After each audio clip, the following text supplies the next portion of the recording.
Hello everyone, this is Vinod Kumar. स्वागत है आपका मेरे इस यूट्यूब चैनल के ऊपर।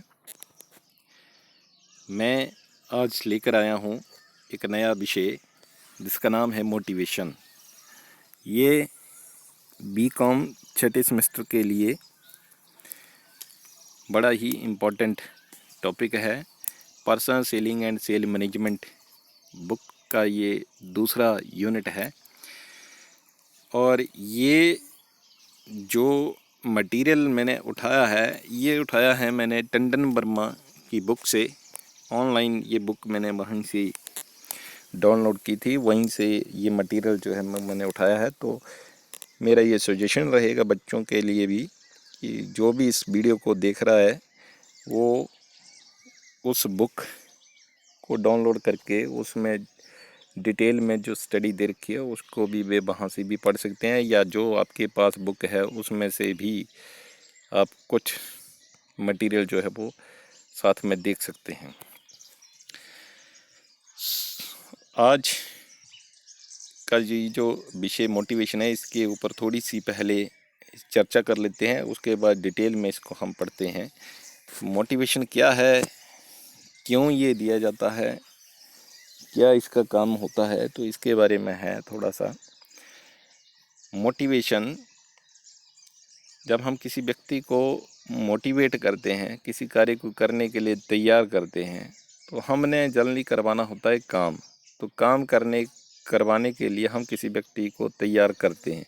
तो जब उसको तैयार किया जाता है तो उसको तैयार करने के लिए उसकी ज़रूरत को देखा जाता है, उसको महसूस करवाया जाता है। फिर वह उस ज़रूरत को अगर महसूस कर लेता है तो वह उस ज़रूरत को पूरा करने के लिए, काम करने के लिए वो तैयार हो जाता है। तो अभिप्रेरणा के बारे में ये थोड़ा सा इसके बारे में शुरुआत में आपको इसका अर्थ क्लियर किया। तो अब इसको हम पढ़ते हैं डिटेल में, अभिप्रेरणा होती क्या है। सो अभिप्रेरणा वह भावना या इच्छा है जो किसी व्यक्ति को कोई कार्य करने के लिए प्रेरित करती है। इसमें उस व्यक्ति की आवश्यकता या भावना को समझा जाता है और उसकी भावना या आवश्यकता को संतुष्ट करने के लिए उसे तैयार किया जाता है, जिससे प्रेरित होकर के वह व्यक्ति जो है वो कार्य करता है।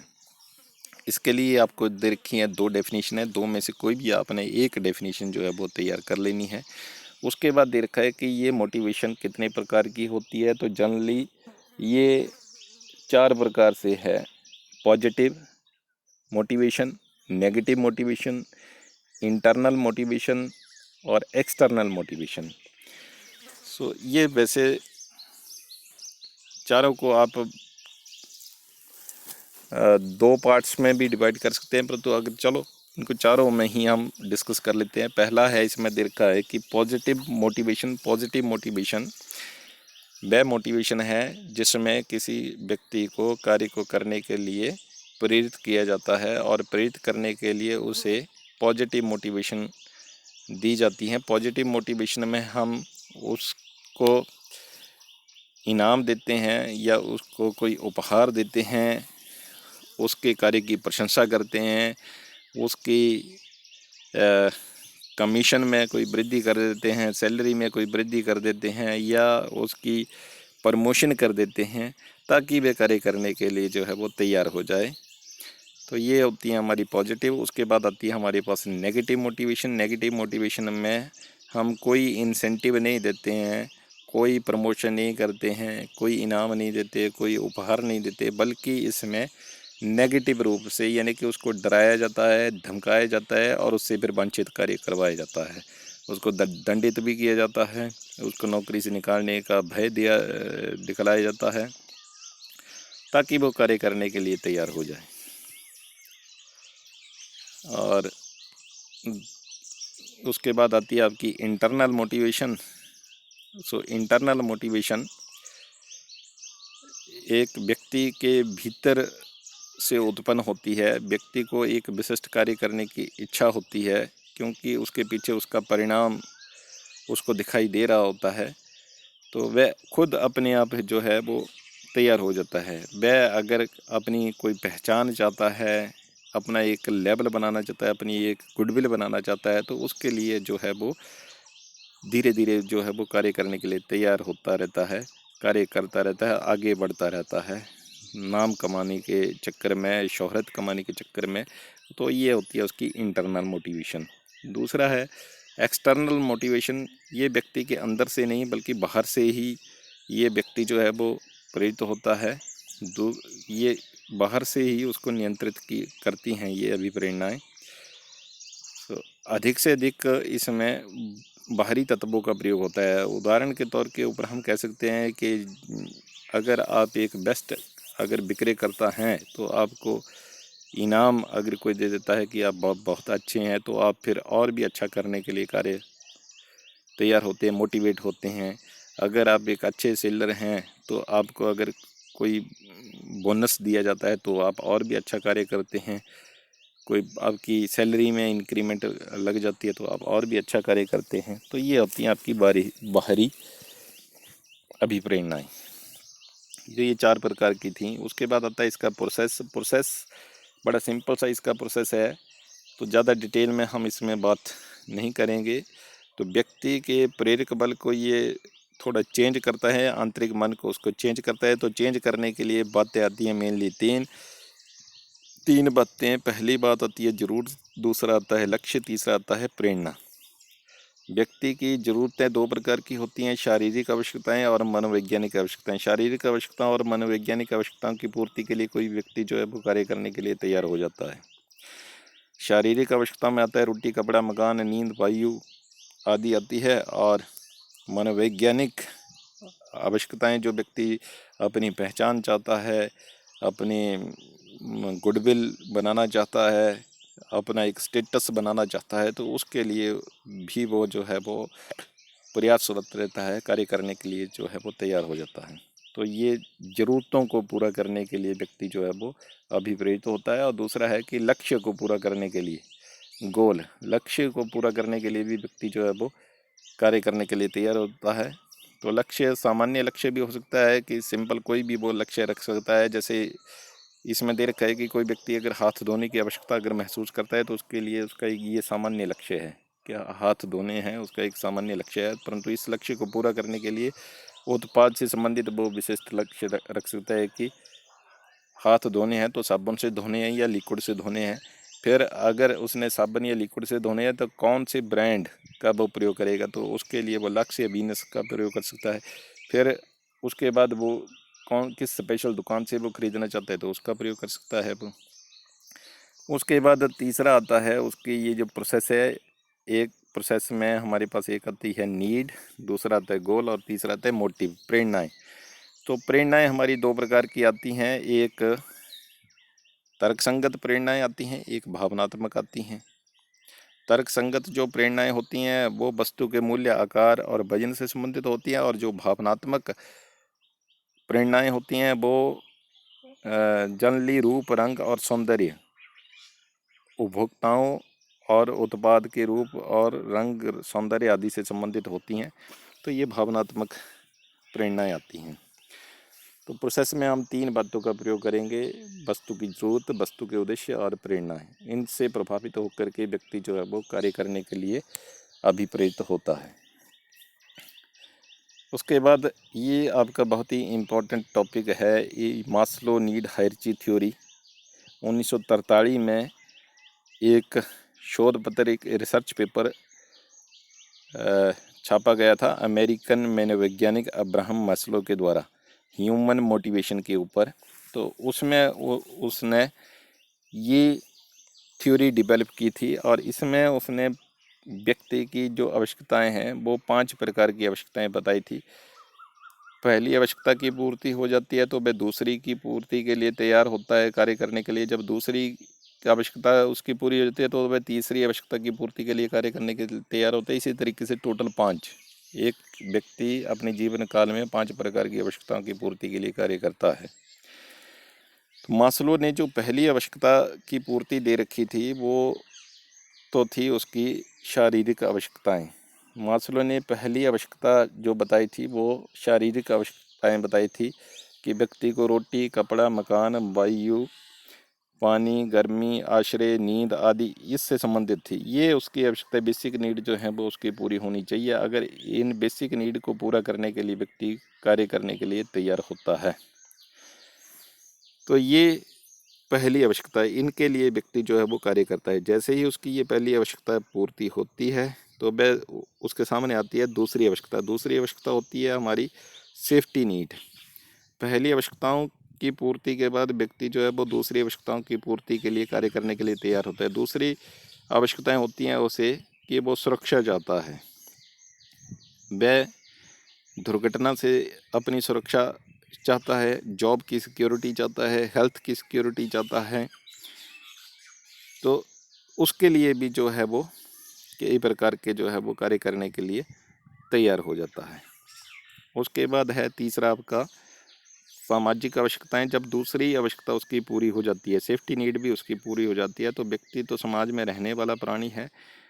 तो जिस प्रकार से लोग समाज में रहते हैं वह भी अपना स्टेटस उसी प्रकार से बनाना चाहता है। अगर लोग फेसबुक, व्हाट्सएप, इंस्टाग्राम, ट्विटर आदि का अगर प्रयोग करते हैं तो वह भी उन सब का प्रयोग करना चाहता है। तो उसकी पूर्ति के लिए वह फिर कार्य करने के लिए जो है वो तैयार हो जाता है। तो ये उसकी आती है तीसरी प्रकार की आवश्यकता।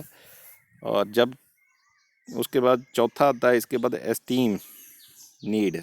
एस्टीम नीड में जब व्यक्ति की तीसरी आवश्यकता पूरी हो जाती है, सामाजिक आवश्यकताएं जब उसकी पूरी हो जाती है तो वह चौथी आवश्यकता के लिए जो है वो प्रयासरत हो जाता है और एस्टीम नीड की पूर्ति करना चाहता है। एस्टीम नीड में आता है कि वो ब्रांडेड वस्तुओं का प्रयोग करना चाहता है, लग्जरी गुड्स का प्रयोग करना चाहता है। वह भी ये चाहता है कि उसके पास लग्जरी कार हो, ब्रांडेड घड़ी हो, ब्रांडेड कपड़े हों। तो वह उनकी पूर्ति के लिए जो है वो फिर कार्य करने के लिए अभिप्रेरित हो जाता है। तो ये उसकी चौथी आवश्यकता थी। और चौथी आवश्यकता के बाद उसकी पांचवी आवश्यकता आती है सेल्फ एक्चुअलाइजेशन नीड, आत्म प्राप्ति की आवश्यकता। तो मास्लो ने ये अंतिम आवश्यकता बताई है कि व्यक्ति अपने जीवन काल की जो लास्ट उसके पास जो आवश्यकता होती है वो होती है सेल्फ एक्चुअलाइजेशन। एक व्यक्ति जो है वो अपने आत्म पूर्ति के लिए भी जो है वो कार्य करने के लिए वो तैयार होता है।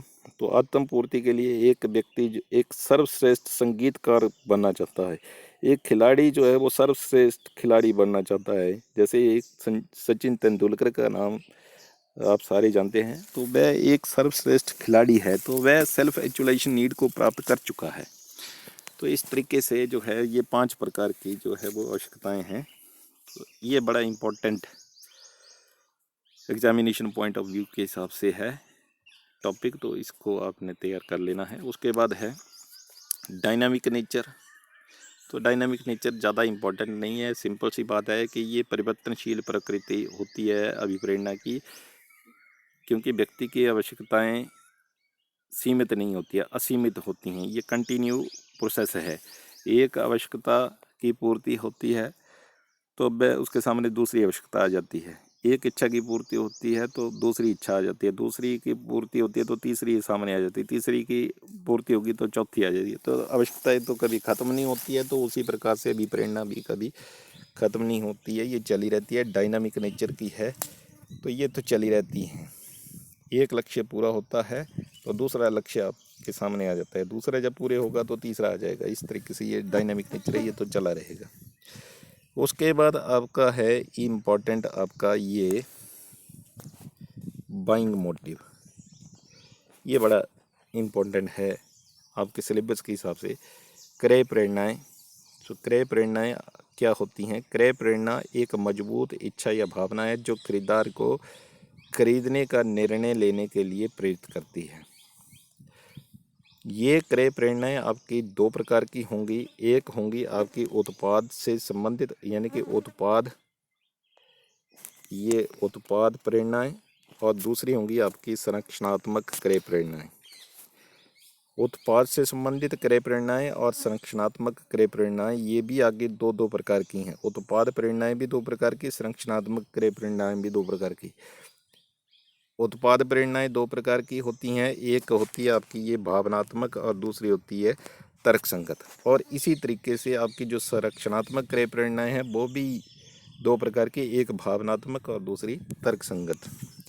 ये जो भावनात्मक है या तर्क संगत है, इनके बारे में आगे देखते हैं। तो चलिए, ये उत्पाद क्रय क्रय प्रेरणाएं जो दो प्रकार से होती हैं। उत्पाद क्रय प्रेरणाएं आवेगों, विचारों और इच्छाओं को जो किसी व्यक्ति को किसी विशेष उत्पाद को खरीदने के लिए सकारात्मक रूप से प्रेरित करता है, उसे हम उत्पाद क्रय प्रेरणाएं कहते हैं। इसमें उत्पाद की विशेषताएं रंग, आकार, आकर्षक डिज़ाइन, पैकेज, मूल्य आदि हो सकते हैं। तो इसके पीछे दो प्रकार के हमारे रहते हैं कारण, दो प्रकार से हो सकते हैं। एक भावनात्मक उत्पाद क्रय प्रेरणाएं होती हैं और दूसरा हमारा तर्क संगत उत्पाद प्रेरणाएं होती है। तो पहला है इसमें ये भावनात्मक उत्पाद क्रय प्रेरणाएं। तो भावनात्मक जो व्यक्ति विशेष या उत्पाद विशेष की भावना से संबंधित होते हैं, जो उत्पाद की भावना के आधार के ऊपर राजी करते हैं, उनको हम कहते हैं भावनात्मक उत्पाद क्रय प्रेरणाएं। इन क्रय प्रेरणाओं में तर्क वितर्क का कोई भी प्रयोग हम नहीं करते हैं। तो ये जो भावनात्मक उत्पाद क्रय प्रेरणाएं हैं, इसमें क्या क्या आता है? इसमें आता है पहले आपका प्रेस्टीज इशू।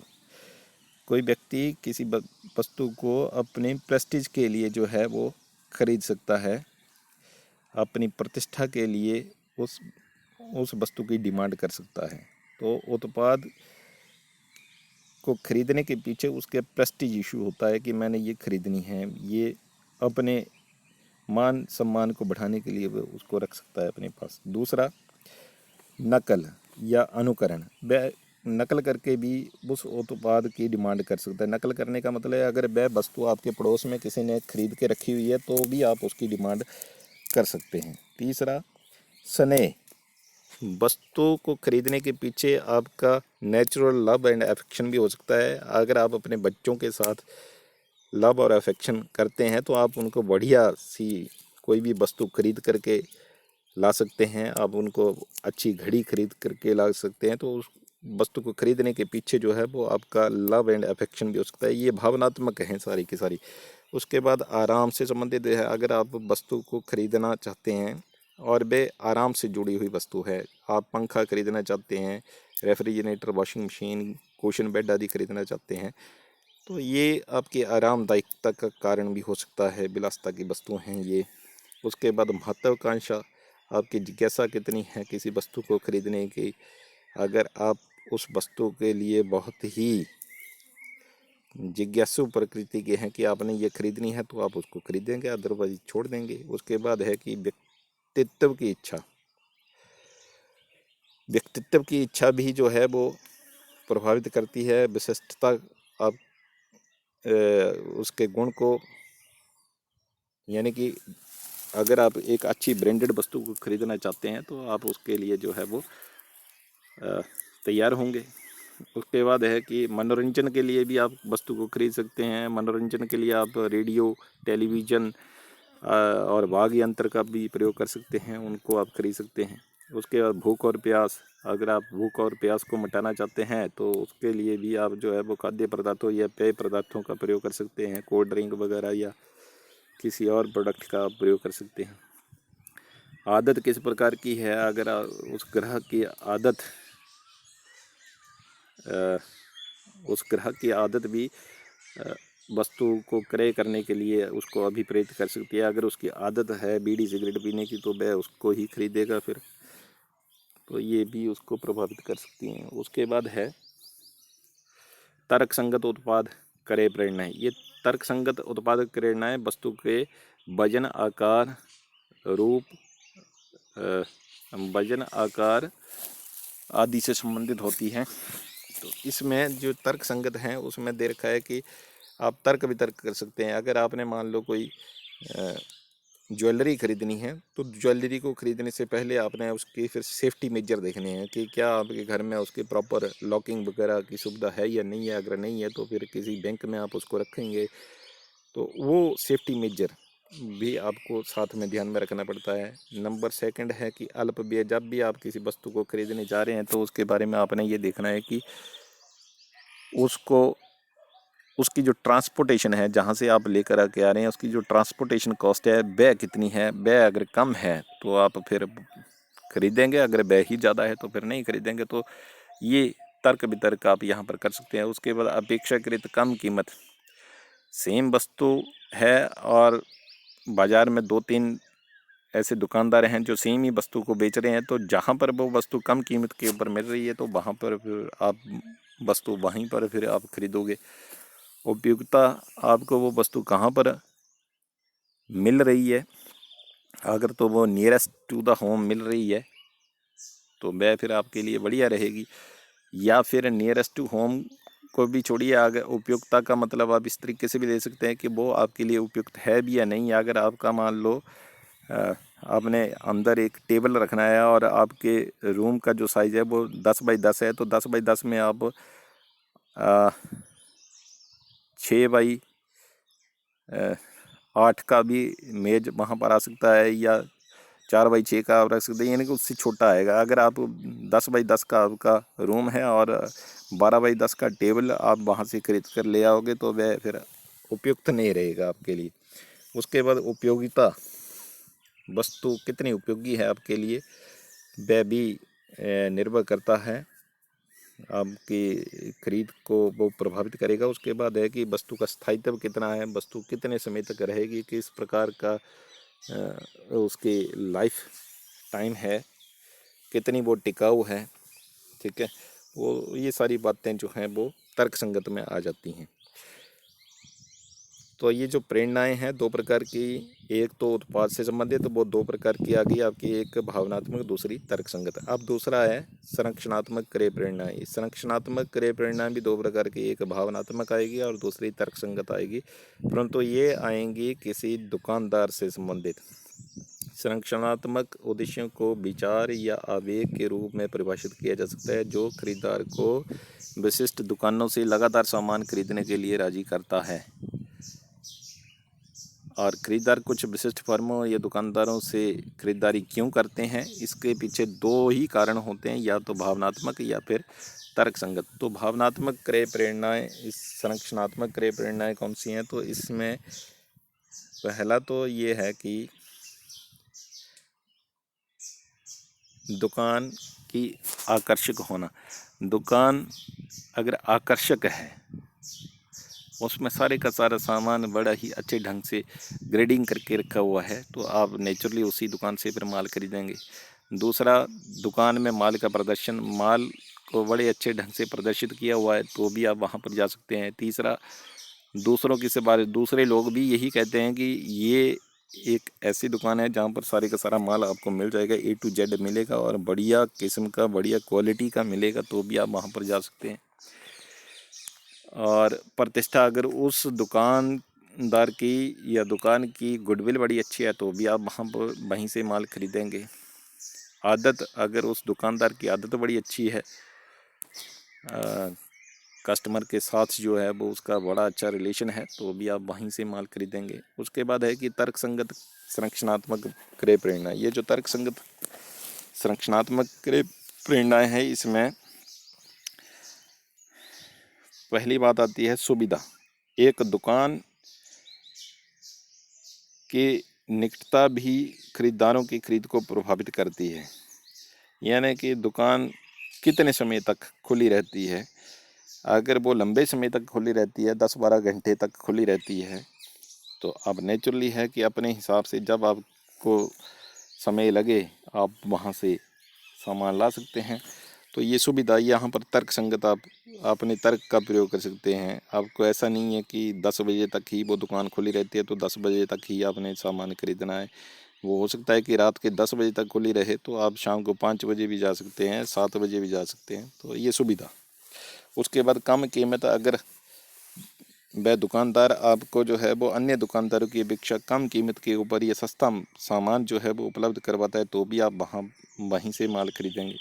उसके बाद क्रेडिट की सुविधा, जो दुकानदार आपको उधार की सुविधा प्रोवाइड करता है तो वहीं से आप माल खरीदेंगे, बाकी दुकानदारों के पास आपको जाने की कोई ज़रूरत नहीं है। सेवाओं की सुविधा, अगर वो दुकानदार आपको कुछ सेवाएं भी प्रदान करता है, आपका ऑर्डर जो है वो फ़ोन के माध्यम से ही ले लेता है और आपके घर तक होम डिलीवरी भी करवा देता है, और आफ्टर सेल सर्विस अगर कोई प्रॉब्लम आती है तो रिपेयर एंड मेंटेनेंस की भी करवा देता है। तो इन सुविधाओं का भी वह प्रयोग कर सकते हैं आप। फिर उसके बाद सेलमैन की दक्षता, सेलमैन कितना दक्ष है, कंज्यूमर को कितनी हेल्प करता है वस्तु को खरीदने में, उनकी कितनी मदद करता है, तो स्वाभाविक रूप से लोग उसके पास जाएंगे जो ज़्यादा मदद करता है। उसके बाद विकल्प, व्यापक विकल्प है, किसी दुकानदार द्वारा की जाने वाली वस्तुओं की व्यापक पसंद तर्कसंगत विचारों में से एक है, जिससे खरीदार एक विशेष दुकान का संरक्षण करते हैं। लोग आमतौर पर एक दुकान से अपनी खरीदारी करना पसंद करते हैं जो विस्तृत विकल्प प्रदान करता है। इसी तरीके से अगर उस दुकानदार का व्यवहार बड़ा अच्छा है तो आप वहाँ से फिर माल खरीदेंगे, और इसी तरीके से अगर दुकान की प्रतिष्ठा बड़ी अच्छी है, गुडविल बड़ी अच्छी है, तो आप वहीं से फिर माल को खरीदेंगे। तो यहाँ तक आपने पढ़ना है सारे का सारा, और अच्छे से इसकी तैयारी करिए। एग्जामिनेशन की दिन रात मेहनत करिए, समय बहुत ही कम समय रह गया है आपके एग्ज़ाम के लिए, तो आप पढ़ते रहिए पूरे ध्यान से, इस पूरे के पूरे टॉपिक को करिए, और मिलते हैं आपसे एक नए विषय के साथ। तब तक आप इसको तैयार करिए। Thank you very much.